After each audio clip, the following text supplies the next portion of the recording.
¿Se han preguntado qué son esas luces que con color e intensidad variable por sobre el horizonte y con una trayectoria de tipo balístico vemos al sur en plena noche? ¿Podrían ser reflejos de la cuadrícula de los satélites de Starlink? Bueno, esa es la pregunta que intentamos responder en esta presentación. La Tierra, que describe una órbita elíptica alrededor del Sol de baja excentricidad, es decir, el diámetro mayor es similar al diámetro menor. Lo que realmente define nuestras estaciones climáticas, verano, otoño, invierno y primavera, es el ángulo que forma el eje de rotación de la Tierra, que es casi constante, de 23 grados y medio respecto al plano de la eclíptica. Aquí lo vemos de costado, el plano de la eclíptica en colorado, el Sol al centro de nuestro sistema. En nuestro verano, la Tierra con esa inclinación de 23 grados presenta la mayor altura relativa del Sol respecto al ecuador, y en nuestro invierno la menor altura. En el hemisferio norte es al revés. Esa oblicuidad determina los equinoccios y las estaciones climáticas. Nuestra Tierra tiene una atmósfera de más o menos 80 kilómetros de altura que genera una enorme dispersión de la luz, a diferencia de la Luna, que al carecer de atmósfera, la diferencia entre el día y la noche es una línea, conocida como terminador lunar. Esos 80 kilómetros de altura generan la dispersión conocida como de Rayleigh, que hace que los colores azules de mayor energía dispersen hacia arriba, hacia el espacio exterior, en tanto los rojos lo hacen hacia la Tierra, generando estos hermosos amaneceres y atardeceres. El color rojo es generado además por partículas, entre ellas algunas conocidas como núcleos de condensación o de Aiken, que favorecen la precipitación, pero eso es otro tema. Aquí vemos otro de los elementos a tener en cuenta, que es la refracción atmosférica. Cuando colocamos una varilla al interior de un recipiente con agua, vemos un quiebre aparente de la varilla. Con el rayo del sol pasa lo mismo. Cuando los rayos del sol que vienen de la estratosfera ingresan a las diferentes capas de la atmósfera, se desvían, haciendo que un observador pueda observar al sol que está por debajo del horizonte minutos o segundos antes de que éste alcance el plano de su visión. Todos estos elementos están considerados en esta gráfica. Aquí vemos el Sol a la izquierda alumbrando la mitad de la Tierra, la atmósfera de 80 kilómetros.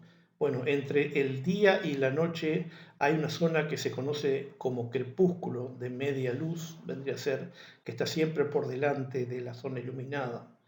Quiere decir que más de la mitad de la Tierra está en día y menos de la mitad de la Tierra está en noche. Vemos aquí lo que hablábamos de la difracción de la luz, de los azules hacia arriba y el rojo hacia abajo. Bueno, esos colores y esos 18 grados que están allí representados los vamos a utilizar al final de esta presentación y son datos relevantes a tener en cuenta. La red es densa de satélites Starlink, cuyas órbitas tienen un ángulo de inclinación de 53 grados respecto al plano del ecuador y por tanto alcanzan desde los 53 grados de latitud norte hasta los 53 sur, las zonas polares que eran fuera de esta malla, una verdadera madeja como la de lana. Una altura promedio de 550 kilómetros, algunas decenas de kilómetros encima y otros por debajo. No es una línea, no es una esfera finita, digamos. Estas naves, que son lanzadas en línea, tienen propulsores propios y a medida que va transcurriendo el tiempo se van ubicando los puntos que les fueron asignados. Por error, algunas caen a tierra, hablan de 11 toneladas de caídas y otras superan esta malla y se pierden en el espacio. Esta órbita de 53 grados, que tiene un nombre que no recuerdo, genera estos avistamientos extraños que vemos en las noches y a los que no estamos acostumbrados.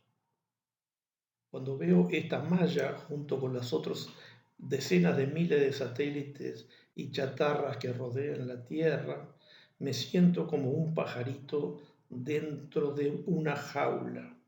Esta reja divide a los terrícolas del espacio y el universo exterior. En este gráfico vemos lo mismo.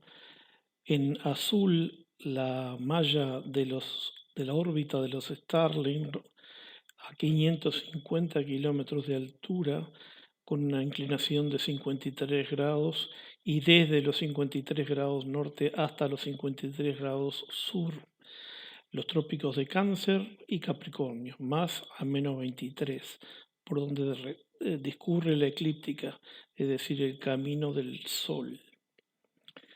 La latitud de Montevideo aproximada, 32 grados de latitud sur, y donde corta este paralelo la circunferencia de la Tierra, tracé un plano horizonte desde Montevideo.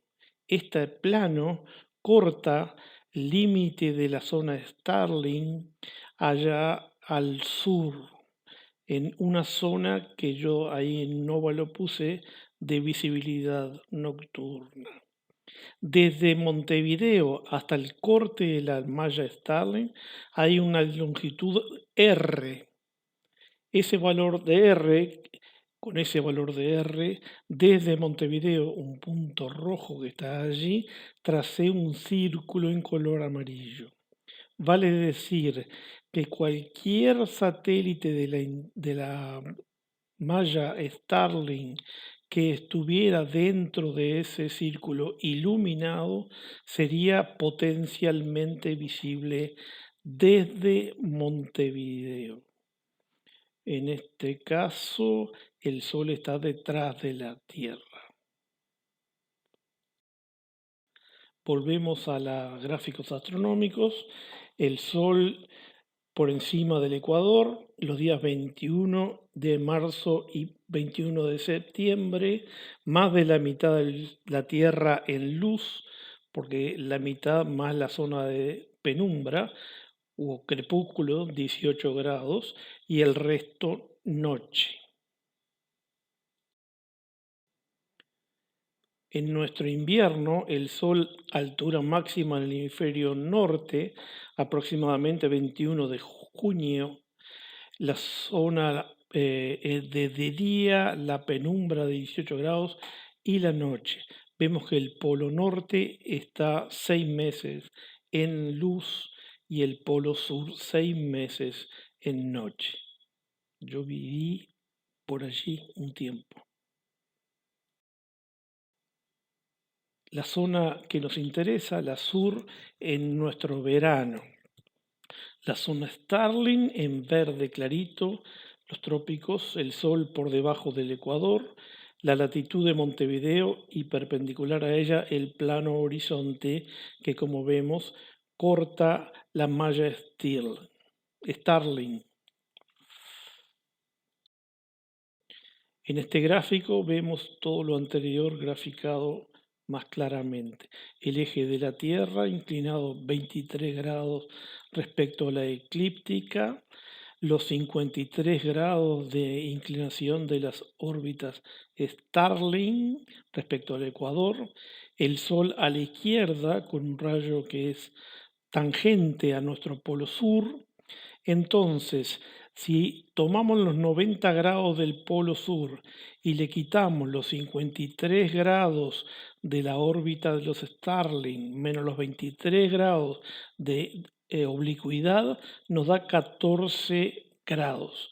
18 grados, recuerdan, es la zona de penumbra. Por tanto, como 14 es menor que 18, entonces los satélites Starlink a los 53 grados de latitud sur, aunque estuvieran en la superficie del planeta, que no lo están, recuerdan que están a 550 kilómetros en promedio, estarían en superficie aún en zona de crepúsculo, es decir, con alguna luminosidad.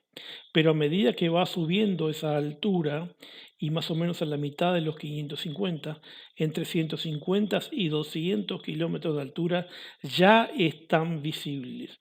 Por tanto, los satélites que están al tope y en su recorrido normal, 550 kilómetros de altura, están a plena luz del sol.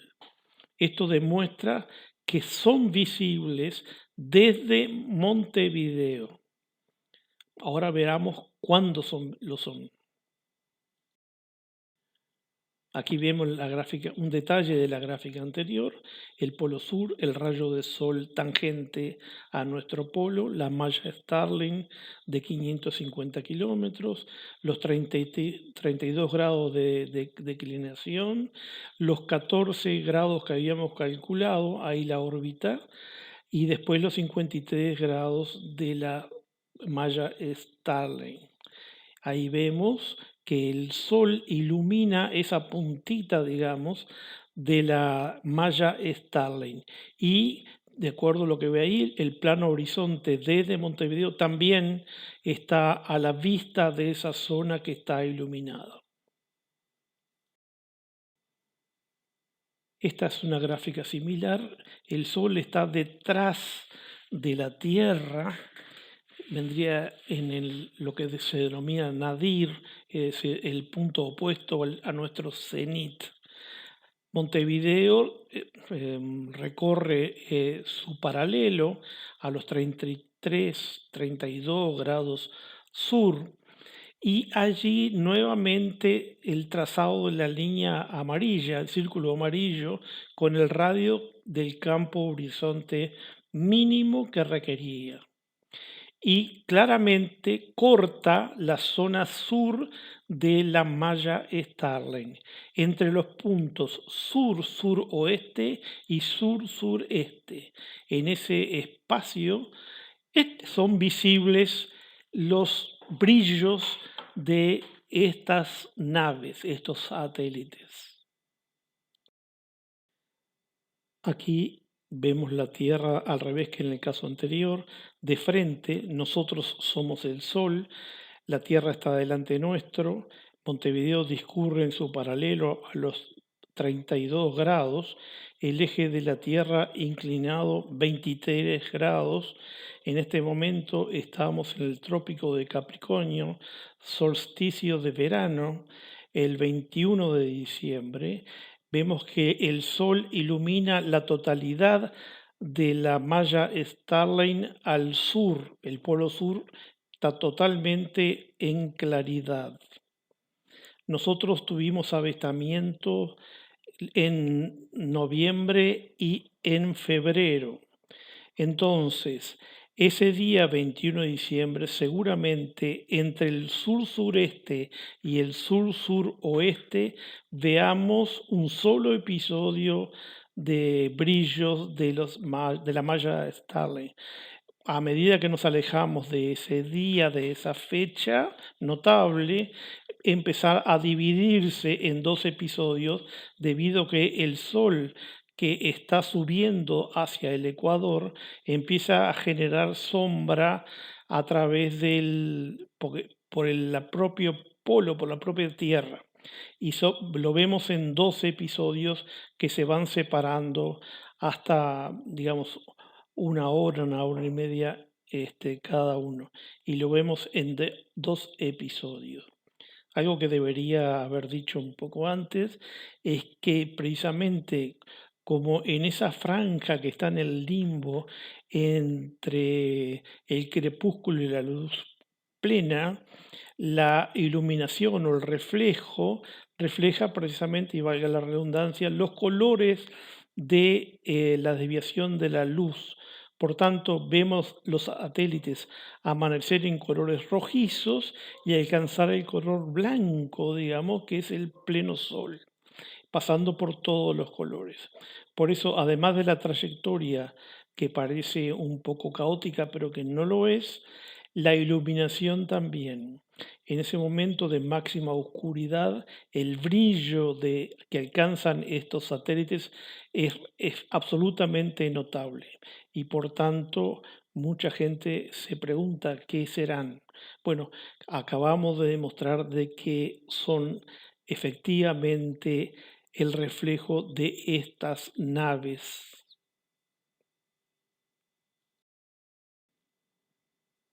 Podemos decir entonces, y para finalizar, que dada la posición relativa de la Tierra respecto del Sol, un observador ubicado próximo a Montevideo, Uruguay, -32 grados de latitud, o próximo a esa latitud en todo el mundo, puede durante el verano austral ver los reflejos de los satélites de la retícula Starlink en dos momentos consecutivos separados entre, digamos, 0 minutos a 1 hora y media antes y después de la medianoche astronómica, el Sol en Nadir, entre los rumbos cardinales sur-suroeste y sur-sureste. Destaco que la noche de mayor exposición, que es durante nuestro solsticio de verano, cada 21 de diciembre, es probable, no lo hemos verificado aún, de que sea un solo episodio, que no haya sombra, digamos, entre el sur-sureste de la Tierra, entre el sur-sureste y el sur-suroeste. Bueno, muchas gracias.